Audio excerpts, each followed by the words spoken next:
हम लोग हमारे व्यस्त जीवन में, बिजी जीवन में अक्सर विचारों, शब्दों और कार्यों के निरंतर शोर में घिरे होने के कारण मौन की शक्ति को अनदेखा कर देते हैं। मौन की शक्ति यानी शांत रहने की शक्ति, इसको हम बिल्कुल ही अनदेखा कर देते हैं।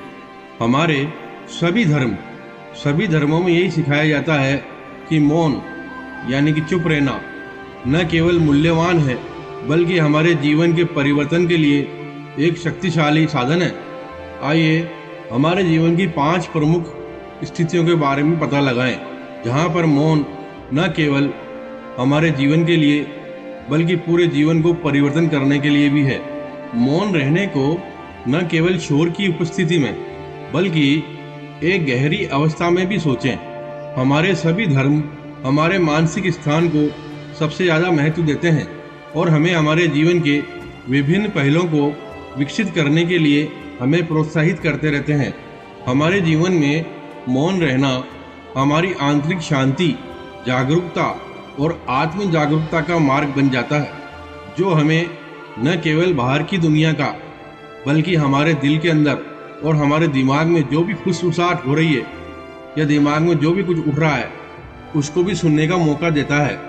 एक यही सबसे बड़ा साधन है जो दुनिया के साथ हमारे जुड़ाव और हमारे जीवन की चुनौतियों से निपटने के लिए एक नया तरीका या एक नया रूप दे सकता है।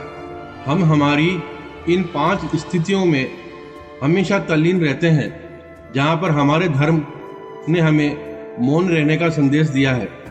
हमेशा याद रखें कि ये कभी भी जानबूझकर मौजूद होने के बारे में नहीं बोलता है, बल्कि निष्क्रिय होकर हमें एक शक्तिशाली स्रोत बनाने का एक मौका देता है। मौन की शक्ति का मतलब ये नहीं है कि कहीं शोर हो रहा हो और वहीं हमको सिर्फ मौन रहना है। हमारे धर्मों के जितने भी बड़े बड़े लोग हैं, दार्शनिक लोग हैं या हमें प्रेरणा देने वाले लोग हैं, वे हमेशा हमें मौन रहने की ही सबसे आवश्यक बताते हैं। उनका कहना है कि मौन रहना उतना ही आवश्यकता है जितना कि पौधों को प्रकाश की आवश्यकता होती है। जब हमारा मन कई शब्दों से और कई तरह के विचारों से भरा होता है तो फिर इस मन में किसी प्रकार का कोई खाली स्थान नहीं बचता है।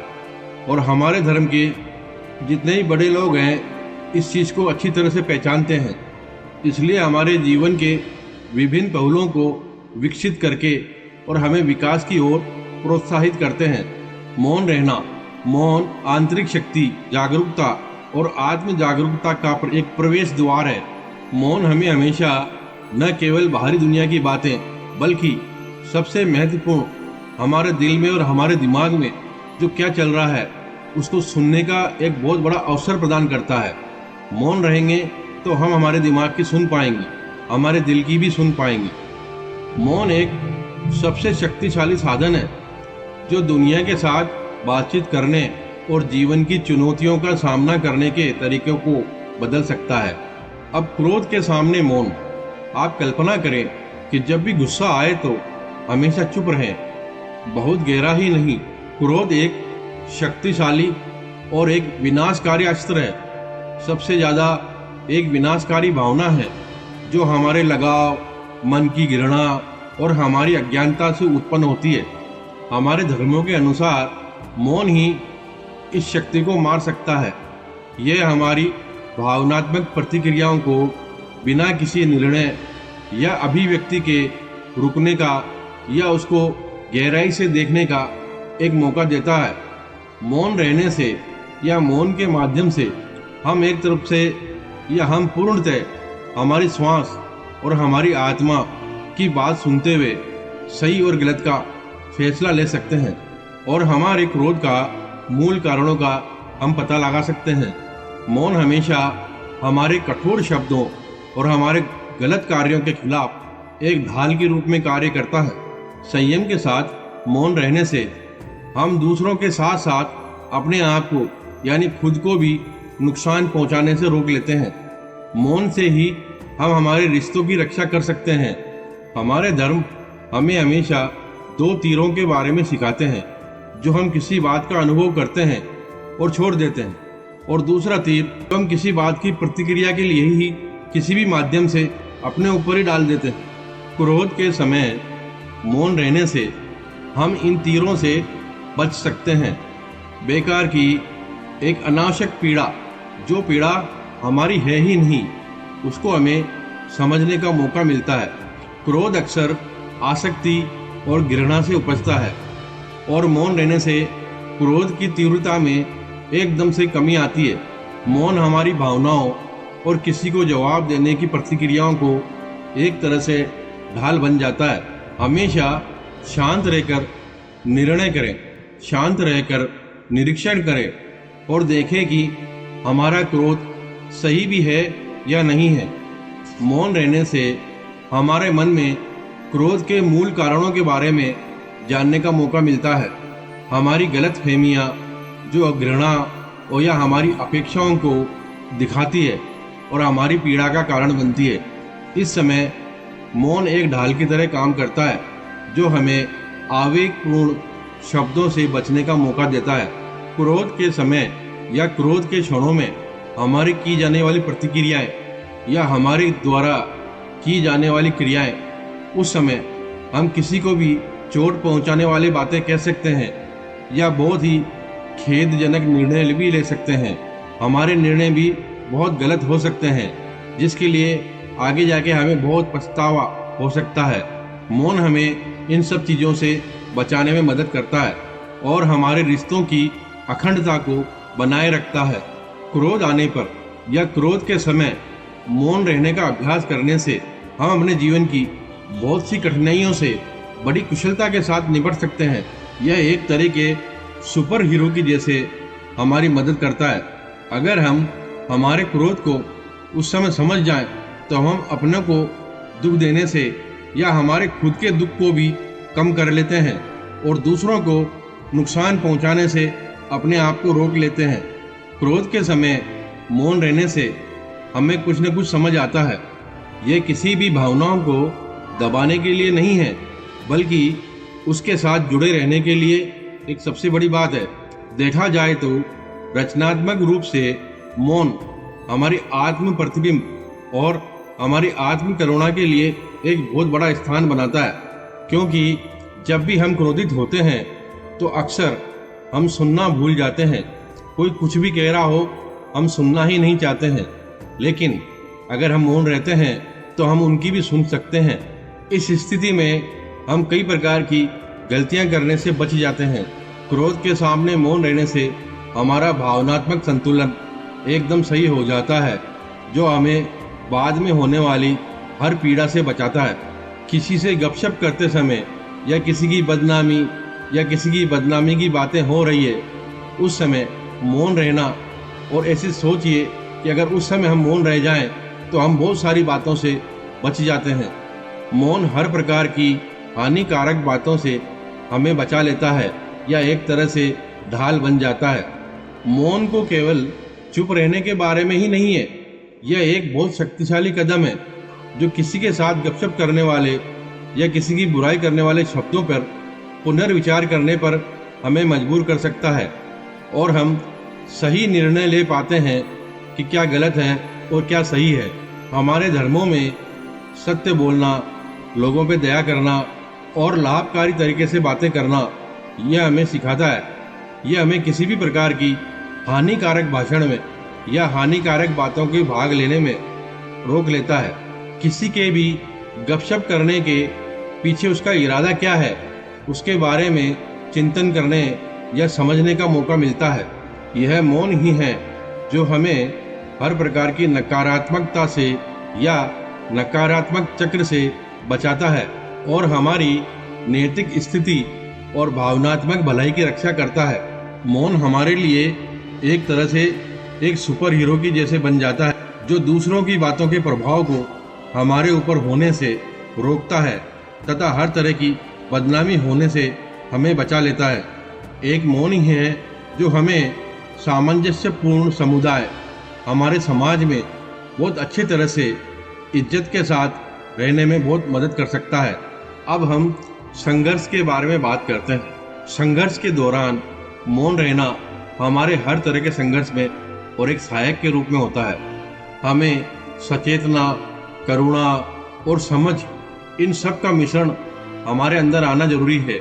संघर्ष तब उत्पन्न होता है जब हमारी राय, मूल्य या हमारी रुचियां आपस में टकराती है, जिससे उन क्षणों में हमारी तीखी बहस होना चालू हो जाती है और हमारी भावनात्मक उथल पुथल होना चालू हो जाती है।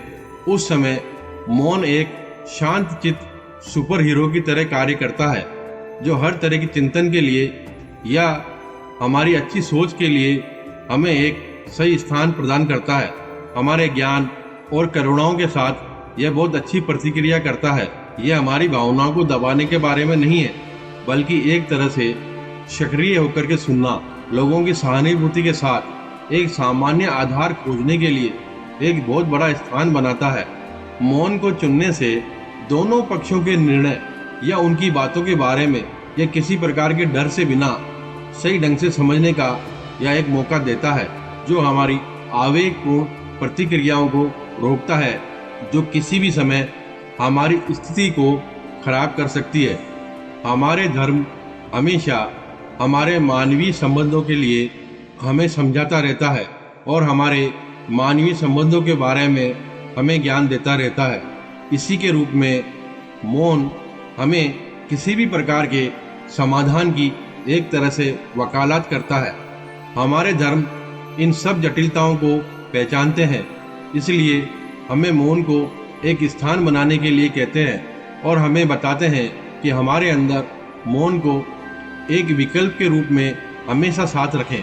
मौन हमेशा सुनने, लोगों की सहानुभूति को प्रोत्साहित करता है और एक रचनात्मक बातचीत को बहुत बढ़ावा देता है और दूसरे व्यक्ति के दृष्टिकोण पर हमारा ध्यान केंद्रित करवाता है और यह दूसरों के लिए एक अवसर भी प्रदान करता है।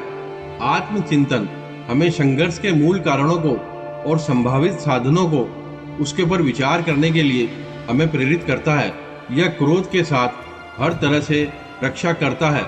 मौन एक विचारशील प्रक्रिया को प्रोत्साहित करता है। संघर्ष के समाधान में किसी भी प्रकार की नकारात्मकता को यह रोक लेता है। मौन हमेशा हमारे रिश्तों की भलाई और रिश्तों के सही होने के लिए उसकी आवश्यकताओं पर और आपसी समझ पर जोर देता है और यह हमारे धर्म के सभी सिद्धांतों पर सोचने का सुझाव देता है कि अहंकार से प्रेरित इच्छाओं से चिपके रहने से दुख होता है।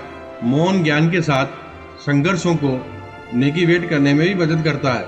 यह सहानुभूति की जादुई परिणामों को एक तरह से बढ़ावा देना, करुणा के समय समझौता या किसी बात को बदलकर अगली बात पर चले जाना या दूसरों की पीड़ा को देखते समय मौन रहना, यह हमें एक तरह से लोगों के मन में हमारी इज्जत को बहुत बढ़ा देता है।